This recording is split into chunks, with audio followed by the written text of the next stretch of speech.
This thing is bigger than Nino Brown. This is big business. I want you to picture Nino Brown surviving that gunshot. One time for your mind. Remember in the courthouse that gunshot to the chest where it looked like it was over? I want you to picture Nino Brown's character joining forces together to fight crime with Ice-T's character. And according to Ice-T, that was the script for New Jack City Part 2. Go ahead. Entertainment for one. One, live and direct. Listen, thank you for watching E for One. E for One broadcast right now. Make sure you subscribe to the channel. But according to Ice-T in a recent interview, Ice-T said, yeah, the two things that derailed New Jack City, the sequel, was Wesley Snipes becoming a huge superstar in the movies, just blowing up, getting the role with Sylvester Stallone in Demolition Man, and him acquiring a salary for that movie, Demolition Man, of $7 million, which Ice-T said that Wesley Snipes was now blowing up. He wasn't going to go back to earning less to star in the sequel to New Jack City, because $7 million, that was Wesley Snipes' brand new price tag for making movies. I mean, today's price is definitely not yesterday's price.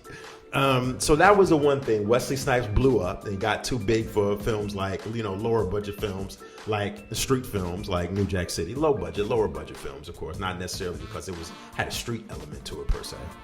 And another thing that happened is that Ice-T said he got into some trouble with Warner Brothers. But Ice-T was, if you didn't know, he was signed to Warner Brothers Records, and he had a huge rap career, and he also had a budding rock career with his group Body Count. And they released a tiny little song called Cop Killer, which caused a lot of shit and a lot of controversy in like 91, 92-ish, 93, around there.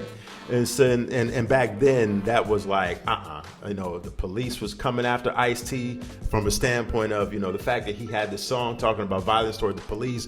Warner Brothers basically released Ice-T from his record contract, and things just went haywire, and Ice-T was in real bad favor with Warner Brothers. So basically making a New Jack City sequel, being, Warner Brothers being, the force behind that movie, that wasn't going to happen. So those are the two major things that happened to us seeing a New Jack City sequel.